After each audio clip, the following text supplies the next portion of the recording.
আমটা? হ্যাঁ এই যে এখানে আছে। এই যে দেখো দিদি ঘরে এসছি, দিদি ঘরে এসে এই যে আম পারছি। হ্যাঁ হ্যাঁ হ্যাঁ হ্যাঁ পুরো পুরো ইটাকে টান না। হ্যাঁ ব্যাস হয়ে গেছে, বাদ দে। না আর লিয়াবো নি, ও কমই দিয়েছি, ব্যাগ ইয়ে হচ্ছে না। হ্যাঁ হ্যাঁ ওই জন্য তো কমই লিয়ে যাচ্ছি, মানে কম কম নিয়ে যাচ্ছি আর কি, মানে জালু অর্ধেক অর্ধেক করে নিয়ে নেবো, মানে বেশি নিয়ে যাচ্ছি না যেন। ওই অনেকগুলোই তো পেরেছি, তোর হাতে তখন কতগুলো ছিল? তখন ছিল, আর এগুলো হয়ে যাবে আরামসে।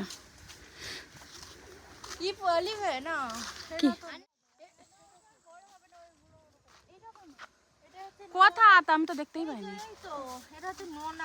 আচ্ছা ওই বড় বড় হয়, ওই যে আতাই ভর্তি, দেখছো তোমরা কত আতা, ওই তো কত আতা দেখো, কিন্তু এত রোদ তাকা। এই দেখো কত বড় তুলা গাছ। এটা তোদের নাই তো কাদের কাদের? আচ্ছা তোদেরটা কথা কেটে দিয়েছো এটা? তো সব আম ঘুরিয়েছো? রাত দুটা পেরে দে তাহলে।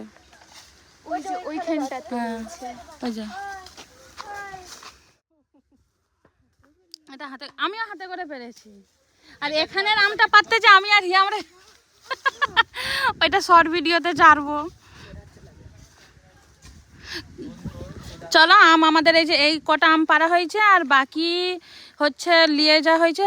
এবার ব্যাগ তো মানে ভারী করা যাচ্ছে না, অনেক জিনিসই হয়ে যাচ্ছে একটু একটু করে, তাই যা হবে আমি আর বোন অর্ধেক অর্ধেক করে নিয়ে নেবো, দুটা দুটা করে, আর কি আছে।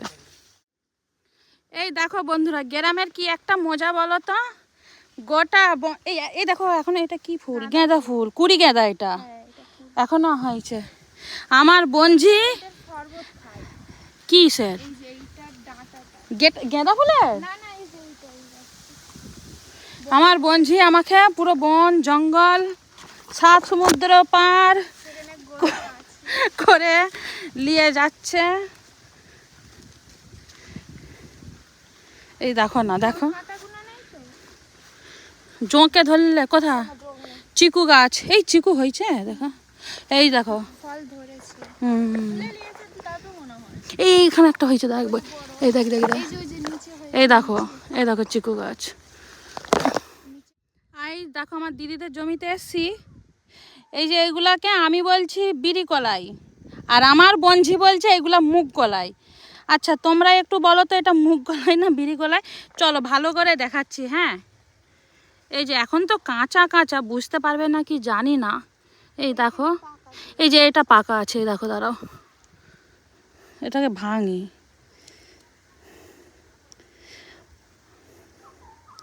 কি লাগছে, কি কলাই লাগছে তোমরা একটু দেখে বলো। হারা মুগ কলাই, এই হারা মুগ কলাই তাহলে এটা তো হারা মুগ কলাই, অর্থাৎ যাই হোক ঠিকই বলেছে। তো চলো এই দেখো জমিটা দেখছো সব। সবাইকে টাটা।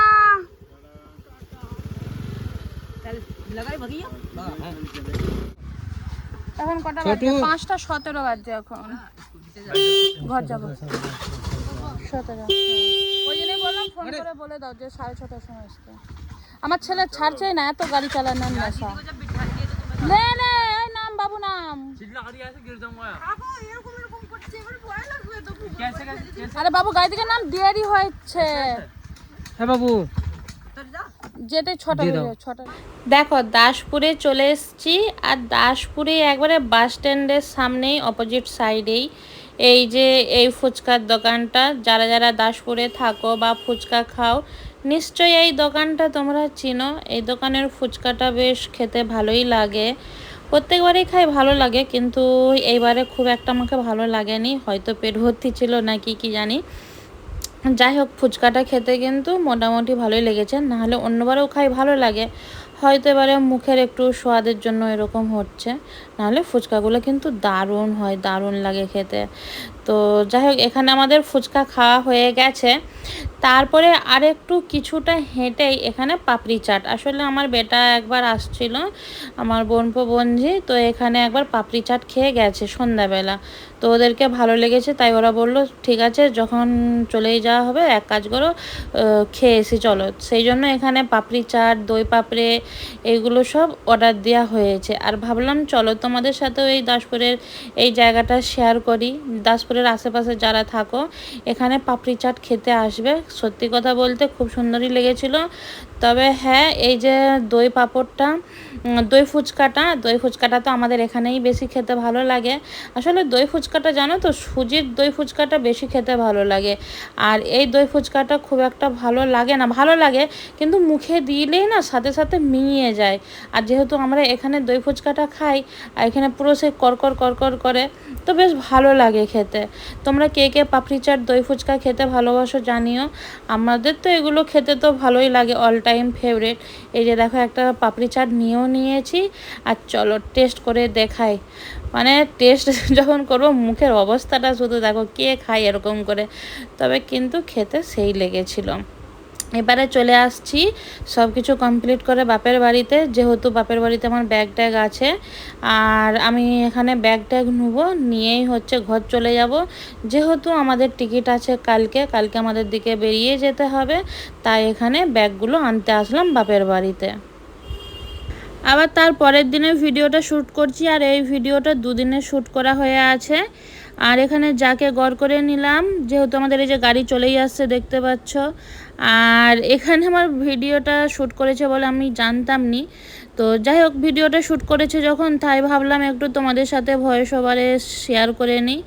আর এখানে আমি ছোটো কাকিমা, শাশুড়ি, মেজো কাকা, শ্বশুর সবার সাথে মানে দেখা করতে এসেছিলাম, তার মাঝখানে ভিডিওটা তুলে রেখেছিল, তাই ভাবলাম তোমাদের সাথে শেয়ার করে দিই। আর সত্যি কথা বলতে কি জানো তো, মানে কি বলবো, আর এই যে গাড়ি দেখে শুনেই আমার শরীরটা না অটোমেটিকই খারাপ হয়ে যায়। আমার এই গাড়িতে গেলেই বমি হয়ে যায়। কিন্তু মানে দেখা যাক, এখন তো এটা আমাদের ঘরের রাস্তায়। আর বমি করি না করিনি সেটাই তোমাদের সাথে পরে শেয়ার করব, যে কি হয় না হয়। মানে গাড়িতে উঠা থেকেই আমার শরীর খারাপ অটোমেটিকই শুরু হয়ে যায়। তো যাই হোক, তোমাদের সাথে গল্প করতে করতে দেখো আমি হিজলি স্টেশনে পৌঁছে গেছি। আর গাড়ি থেকে নামার পরে হোক করে বমি করেছি। মানে কে কে আছো এরকম আমার মতন, যে এরকম গাড়িতে উঠলে বমি করো? বমি করার পরে খেতে আর ছাড়ছি না, আসলে মুখটা ভালো লাগছিল না। এরা সবাই সব প্যাটিস কিনে খাচ্ছিল, তো আমিও ভাবলাম আমিও একটু প্যাটিস কিনে খাই, দেখি স্টেশনে প্যাটিসগুলো কেমন লাগে খেতে। মানে মোটামুটি ঠিকই আছে, খুব ভালো খুব খারাপও না। তাই এখানে একটা দাঁড়িয়ে প্যাটিস খেয়ে নিলাম। From Bhubaneswar, New Delhi is arriving shortly on platform number 130. कृपया ध्यान दीजिए, गाड़ी संख्या 228 ट्रेन की ऐसे भुवनेश्वर न्यू दिल्ली से चलकर न्यू दिल्ली को जाने वाली कुछ ही समय में प्लेटफॉर्म क्रमांक 1 पर आ रही है। धन्यवाद। অনুগ্রহ করে শুনবেন গাড়ির সংখ্যা 2 সময়ে প্ল্যাটফর্ম ক্রমাঙ্ক 1 पर ট্রেন চলে এসেছে আমাদের। ধন্যবাদ। অনুগ্রহ করে শুনবেন গাড়ির সংখ্যা 2 এই ট্রেনটাতে আমরা যাব ভুবনেশ্বর নিউ দিল্লি রাজধানী। যাবার গাড়ি 1 নম্বর প্ল্যাটফর্মে আসছে।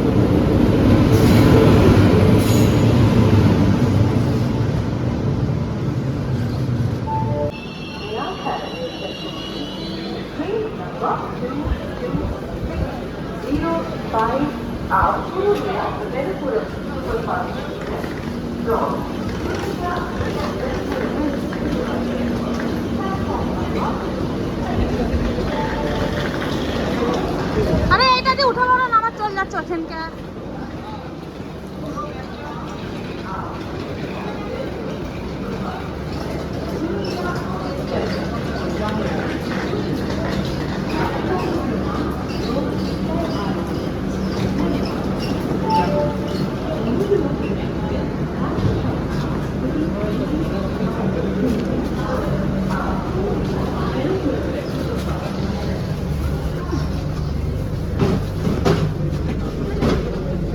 ওই তো এই ছোট চলা।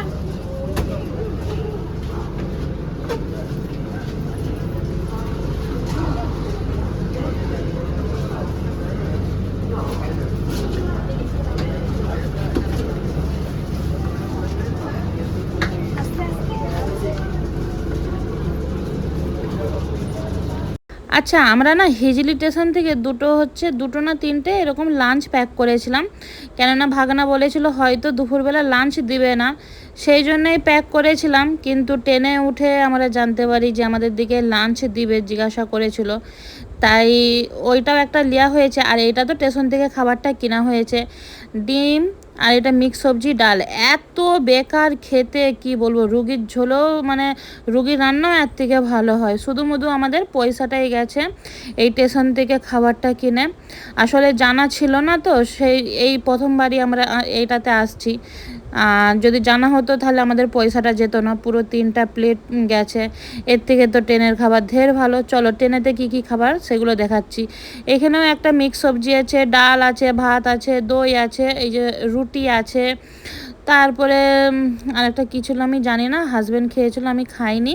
এবারে বিকালবেলার যে নাস্তাটা দেয় সেই নাস্তাটাই ছিল চা, কচুরি, স্যান্ডউইচ আর নমকিন, শনপাপড়ি, আর এগুলোই ছিল।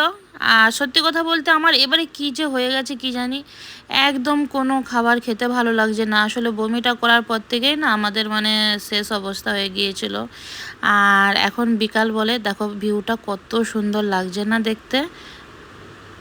দেখো ট্রেনে আছি, আর কি শেয়ার করব, খাবার ছাড়া আর কিছু শেয়ার করা যাবে না। এবারে চলো তোমাদেরকে শেয়ার করি রাতের খাবারটা। এখানে রাতের খাবারে ছিল ভাত, আর এটা পনিরের সবজি ছিল, আর এটা ছিল ডাল, আর এখানে আছে পটল, সয়াবিন, আলু, এটা ভাজা, আর রুটি ছিল, আর টক দই ছিল। তো খাবারটা যখন আমি খাচ্ছি, এক তো এমনি শরীর ভালো নেই, খেতে ভালো লাগছিল না, তো খাবারটা যখন খাচ্ছি খাবারটা যেন একটু খারাপ খারাপ লাগছে, তাই পুরো খাবারটাই নষ্ট গেল। তোমাদেরকে দুঃখের কথা কি আর বলবো, আমার ছেলে যখন এখানে ভিডিওটা অন করে ভালো করে ক্যামেরাটাও দেখেনি যে ক্যামেরাটা ঠিক হয়ে আছে কি না। তোমাদেরকে দুপুরবেলা, সন্ধ্যার বেলা, রাতের বেলার খাবারটা দেখিয়েছিলাম। এবারে তারপরের দিনে সকালবেলায় যে নাস্তাতে দেখো কত কি দিয়েছে, নিশ্চয়ই তোমরা দেখতেই পেয়ে গেছো যে কি কি দিয়েছে। তারপর ফাইনালি সকাল 10টা বাজে, 10টা বাজার পরে আমরা দিল্লি স্টেশন চলে আসছি, আর আমার ভাই আমাদের দিকে আনতেও চলে আসছে। তো ভাবলাম চলো একটু একটু ছোট ছোট ক্লিপগুলো তোমাদের সাথে শেয়ার করি। এবারে ফাইনালি স্টেশনে নামবো, যেহেতু আমাদের মানে দিল্লিতে চলেই এসছে, আর যেহেতু এটাই লাস্ট অফিস, ওই জন্য কোনো তাড়াহুড়ো করি না, আরামসে ধীরে সুস্থে নামছি। তাড়াহুড়ো করে কি আর হবে বলো, যদি অন্য কোনো টপিস থাকতো সেখানে তাড়াহুড়া করতাম। আর এখানে নামার পরে এত রোদ, আর তারপরে তো কুলিরা আছেই, মানে কার কুলি লাগবে না সেটা তো তোমরা নিশ্চয়ই দেখেই বুঝতে পারছো। আর আমরা এই ভুবনেশ্বর রাজধানী এই ট্রেনটাতেই আমরা আসছিলাম, আর এটাই দিল্লিতেই লাস্ট অফিস এখানে। তো তোমাদের স্টেশনটা একটু শেয়ারও করে দিলাম। দেখো আমরা আনন্দ বিহার বা দিল্লিতে নামি, আর যখনই নামি আমাদের ওলা করতে হয় বা গাড়ি করতে হয়। আর আমরা যেহেতু এই 10টার সময় নেমেছি, এখন না একটা লোকাল ট্রেন আছে, তাই আমি মানে আমরা সবাই মিলে ভাবলাম চলো ট্রেনে করেই যাওয়া যাক। তাই যে লোকাল ট্রেনটায় উঠে পড়েছি। ট্রেনে গেলেও একটা সুবিধা আছে, বমি টমি কিচ্ছু হবে না, আরামসে আমাদের গাজিয়াবাদ স্টেশনে নেমে পড়বো আর ওখান থেকে চলে আসবো। তাহলে কি বলো তো, আমাদের তাড়াতাড়ি হয়েও যাবে আসান। তবে লোকাল গাড়ি 1 ঘন্টা এখন যেতে হবে, যেহেতু 1 ঘন্টাই লাগে। তো চলো ফাইনালি ঘরকে চলেই আসলাম। এক সপ্তাহে ঘরের অবস্থা এই যে, ব্যাগ ট্যাগ সব ইঁদুরে তো পুরো বুড়া হাল করে দিয়েছে। আরে জানি ফাইনালি ঘর চলেই আসলাম। চলো 1 সপ্তাহ ধরে যা জার্নি হলো কি বলবো। আর এখনো দেখো ব্যাগও রাখিনি, আমি বলে একটু ভিডিওটা করি।